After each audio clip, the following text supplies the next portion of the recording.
Muito bem, meninos. Então vamos corrigir aí mais uma lista, tá? Essa confere a lista do anexo 3, ok?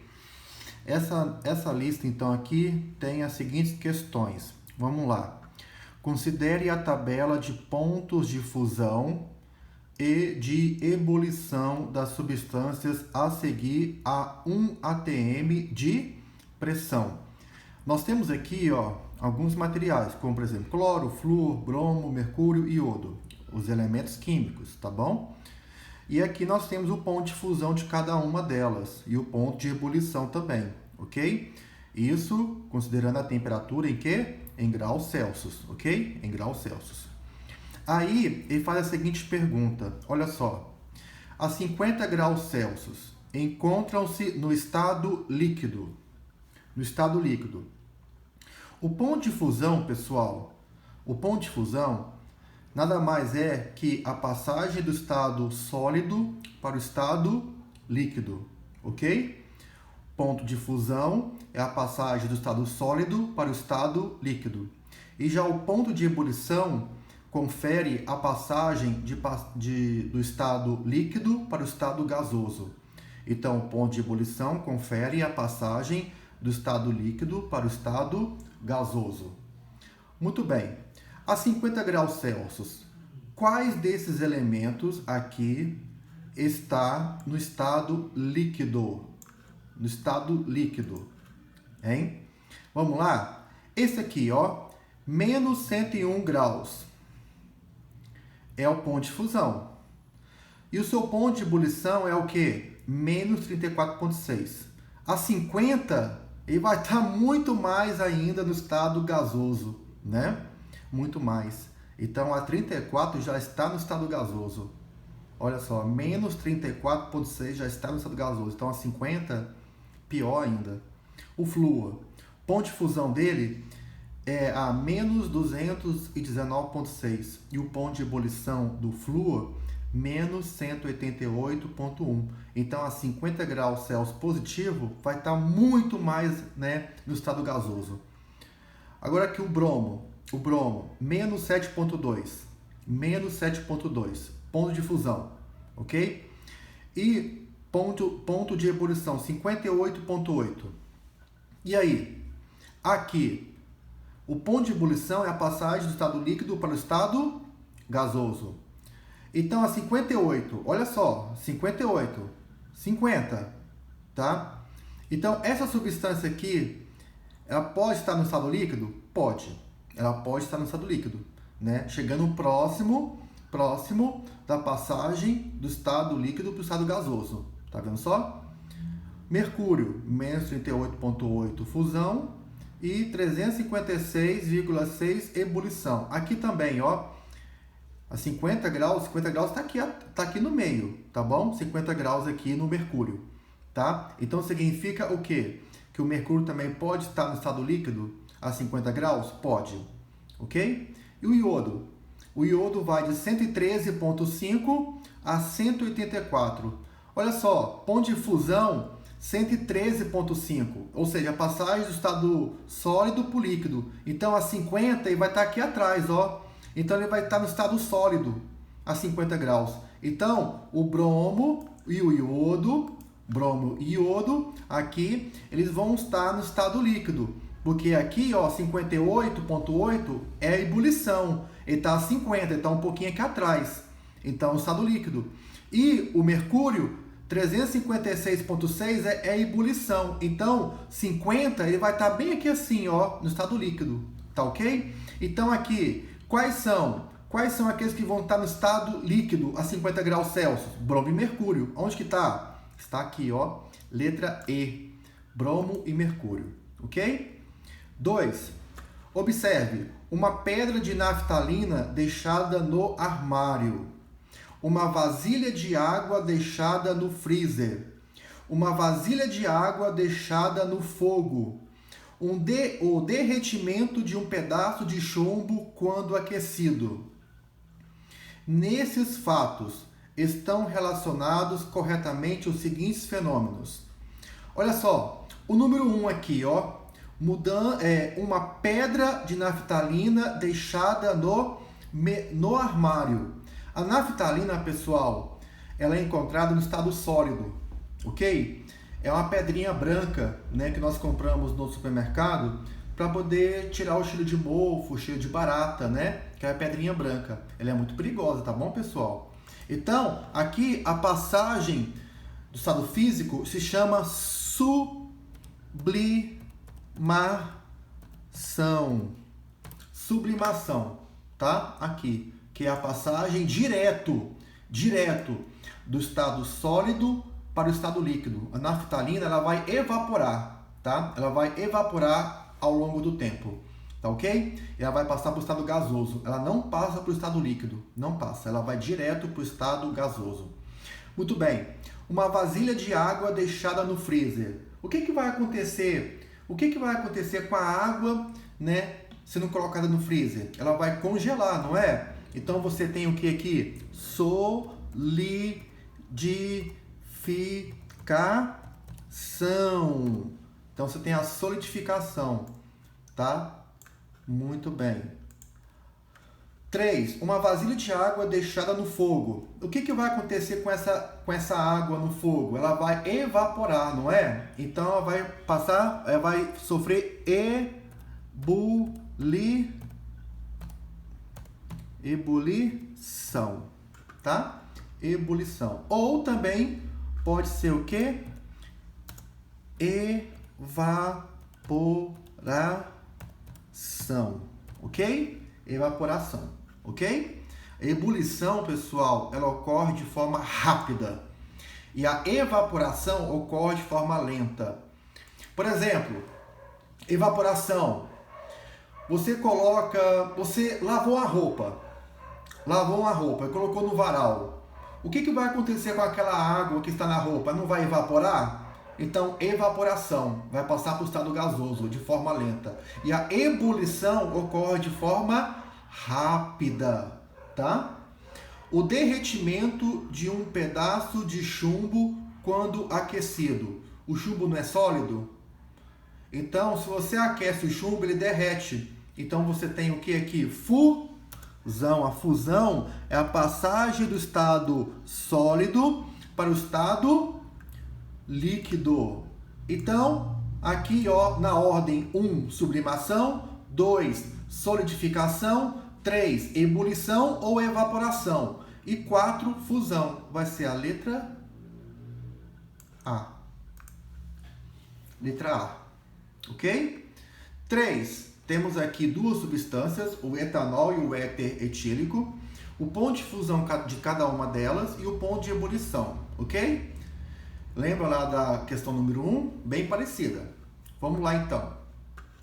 Pela análise dos dados da tabela, medidos a 1 atm, podemos afirmar que a temperatura de 40 graus Celsius e 1 atm, a 40 graus Celsius e 1 atm. O éter e o etanol encontram-se na fase gasosa? E aí? O éter e o etanol encontram-se na fase gasosa a 40 graus? A 40 graus? O etílico sim, né? O etílico não vai até 34, a ebulição? Então, 40 está acima. Ebulição é a passagem do estado líquido para o estado gasoso. Então, vai evaporar, virar gás. Então, a 40 ele vai estar já no estado gasoso. E o etanol? O etanol não. O etanol, o maior aqui, ó, a ebulição, ela alcança 78. 40 está bem antes aqui, então está no estado líquido. Então, essa aqui, não, está errada, letra A. O éter e o etanol não se encontram na fase gasosa, tá? O etanol está no estado líquido, o éter gasoso. O éter se encontra na fase gasosa e o etanol na fase líquida. Opa! Verdade! Olha só, o éter a 40 graus está no estado gasoso, porque está aqui, ó, 34 é o máximo, né? 34 é o máximo, o ponto de ebulição. A 40 ele vai estar no estado gasoso. E o etanol, a 40, se o máximo é 78, a 40 ele vai estar no estado líquido. Então nós temos aqui que o etanol estado líquido e o éter estado gasoso. Então vai ser a letra B de bola. B de bola, tá? Nem precisa ler o restante, tá? Nós já encontramos a resposta, tá? 4. Quando se está ao nível do mar, observa-se que a água ferve a uma temperatura de 100 graus Celsius. Subindo a uma montanha de 1000 metros de altitude, observa-se. Presta bem atenção, pessoal. A pressão atmosférica, ela afeta a temperatura, tá? Ela afeta a temperatura. De que forma? A 1 atm, que é o nível do mar, ao nível do mar é 1 atm, tá bom? 1 atm. Então, acima do nível do mar, tá? No caso ali, 1000 metros de altitude, tá? Ao nível do mar, a temperatura ela diminui. Então, o líquido, ele ferve a uma temperatura menor, tá? Por exemplo, aqui em Goiás, nós estamos no nível do mar? Não, nós estamos o quê? Acima do nível do mar. E aí, então, aqui a água ferve a uma temperatura menor, como, por exemplo, 99 graus Celsius, 99, 98. Não, a 100 graus Celsius já está fervendo, tá? Porque ela começa a ferver aqui em Goiás a 99, 98, aproximadamente, tá? Então, a temperatura diminui, tá? De ebulição. Então, aqui, ó, vamos lá, a 1000 metros, aqui, logicamente, a água vai ebulir antes do 100, tá? A água ferve numa temperatura maior, pois seu calor específico aumenta? Não. A água ferve numa temperatura maior, pois a pressão atmosférica é maior? Não. A água ferve numa temperatura menor, pois a pressão atmosférica é menor? Sim. A pressão atmosférica ela é menor. Quanto mais alto, menor é a pressão. Entendeu? Quanto mais alto, menor é a pressão atmosférica. Então nós temos que, quanto mais alto você vai numa montanha, menor é a pressão em cima de você. É por isso que nós afundamos na água, no rio, né? Porque lá a pressão é maior. Quanto mais fundo, maior a pressão. Então nós temos que a água ferve numa temperatura menor, pois a pressão atmosférica é menor. Tá? É a letra C de coração. O ciclo da água é fundamental para a preservação da vida no planeta. As condições climáticas da Terra permitem que a água sofra mudança de fase, e a compreensão dessas informações é fundamental para se entender o ciclo hidrológico. Numa dessas mudanças, a água ou a umidade da Terra absorve o calor do Sol e dos arredores. Quando já foi absorvido o calor suficiente, algumas das moléculas do líquido podem ter energia necessária para começar a subir para a atmosfera. A transformação mencionada no texto é a...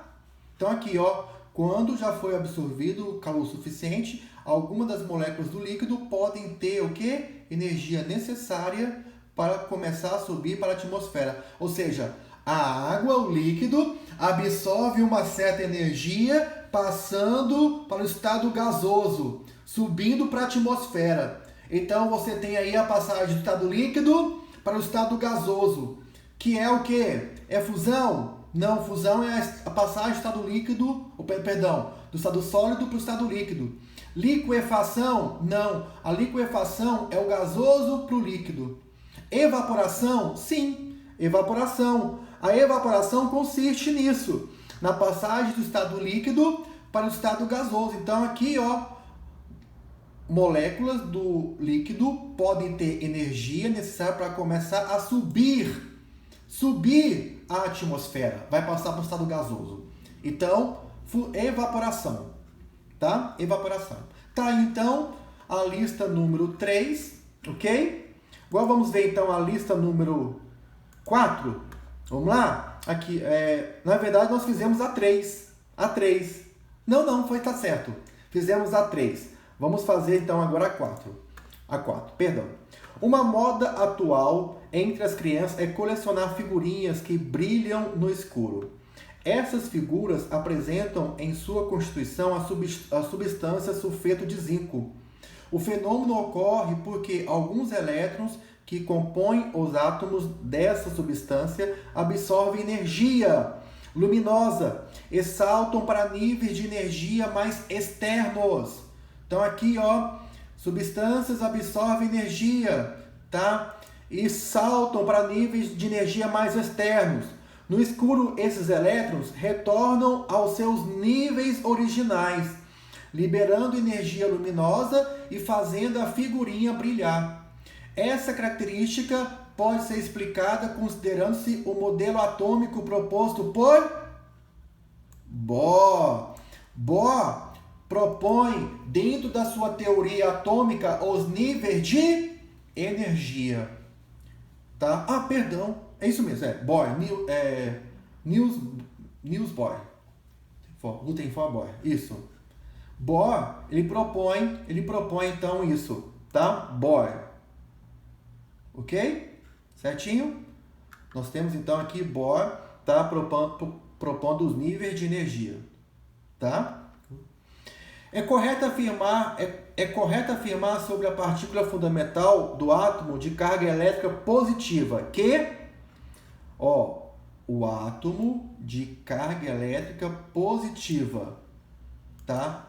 Carga elétrica positiva localiza-se na eletrosfera. Quem é, tá? A partícula que tem a carga positiva é o próton. E o próton não está na eletrosfera, ele está no núcleo do átomo.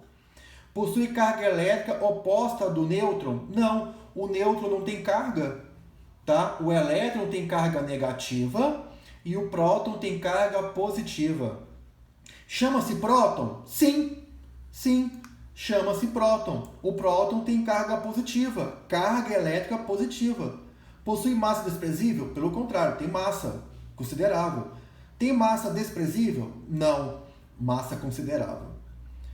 Assinale a afirmação falsa. No núcleo dos átomos encontramos prótons e elétrons? Não, já está errado aqui, ó. No núcleo do átomo nós temos prótons e nêutrons. No núcleo do átomo temos prótons e nêutrons, tá?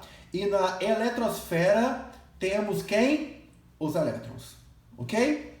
Então a letra A, número 3, já encontramos a errada. Ele quer a falsa, ó. Falsa. E essa é falsa por causa dos elétrons. As partículas fundamentais de um átomo são 3 partículas, pessoal: prótons, nêutrons e elétrons. Então, tá aqui, ó, letra D, tá? Prótons e nêutrons no núcleo e elétrons na eletrosfera. 5. Uma das partículas fundamentais do átomo localiza-se no núcleo.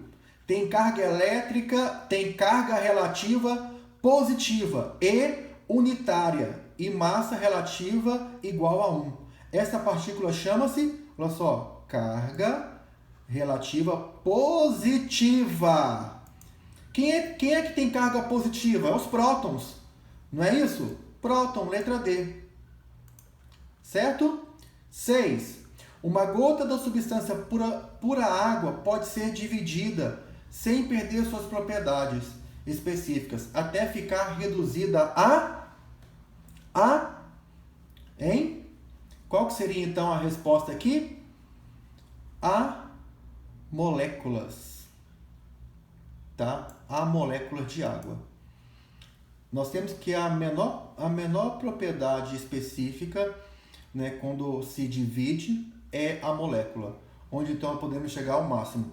Se você chegar ao átomo, você não tem a molécula você não tem água, você tem hidrogênio e oxigênio, tá? Hidrogênio e oxigênio. Então, aqui então, ao se dividir, tá, a água pura, né, você vai ter então ali a molécula, tá? Como então as mesmas propriedades, sem perder as suas propriedades específicas. Um copo de vidro caiu de uma mesa e ao tocar o chão quebra em pequenos pedaços. Estes pequenos pedaços podem ser classificados como que?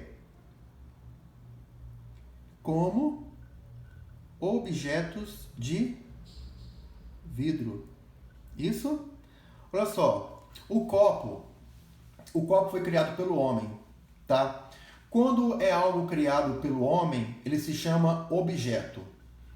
Quando é criado pela natureza, se chama corpo. Por exemplo, a árvore é um corpo, não é um objeto.